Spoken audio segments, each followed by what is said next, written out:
एक फ़िक्रा अगर मैं आपसे पूछूं कि इसकी इंग्लिश बताएं, मतलब फ़िक्रा ये है कि मैं क्या करूं। अगर मैं सिर्फ इतना आपसे फ़िक्रा पूछता हूं कि मैं क्या करूं, इसकी क्या इंग्लिश होगी, तो आपके ज़हन में ये आएगा व्हाट शुड आई डू। तो इसका मीनिंग तो ये होगा कि मुझे क्या करना चाहिए। या आप कहेंगे व्हाट डू आई डू, तो इसका तो मीनिंग होगा कि मैं क्या करता हूँ। फिर आप ये कहेंगे what do I need to do, इसका मतलब मुझे क्या करना है। या what do I have to do, मतलब मुझे क्या करना पड़ता है या क्या करना है। सो आपके पास तो कोई एग्जैक्ट इंग्लिश नहीं आई, आपने जितनी सोची हैं वो सारी तो डिफरेंट है। सो मैं क्या करूं, इसकी इंग्लिश होगी व्हाट शैल आई डू।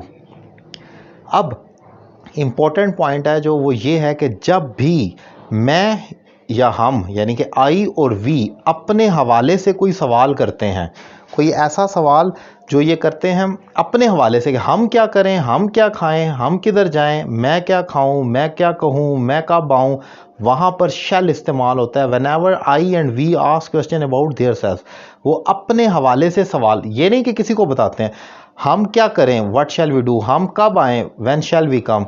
असल में ये हम सवाल करते हैं अपने हवाले से और किसी और से पूछ रहे होते हैं कि हम क्या करें। हम ये नहीं कहते कि हमें क्या करना चाहिए, चाहिए समथिंग डिफरेंट।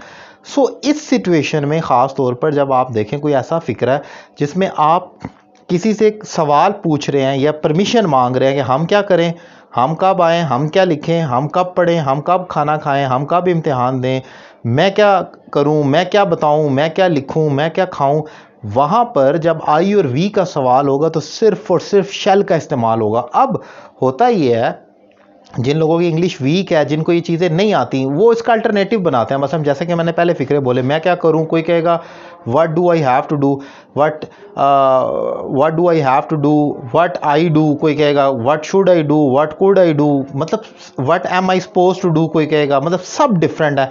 लेकिन एग्जैक्ट जो है वो सिर्फ और सिर्फ ये है कि व्हाट शैल आई डू। सो याद रखना है शैल का इस्तेमाल सिर्फ यहाँ पर होता है। बाकी वो फ्यूचर इंडेफिनिट में आई और वी के साथ शैल आता है, उसे गोली मारे से भूल जाएं, आप विल ही चलता है हर जगह। लेकिन ये जो शैल का डिफरेंस है, यूजेज है, ये बिल्कुल डिफरेंट है और पक्का है, इसको आपने याद रखना है। Thank you very much.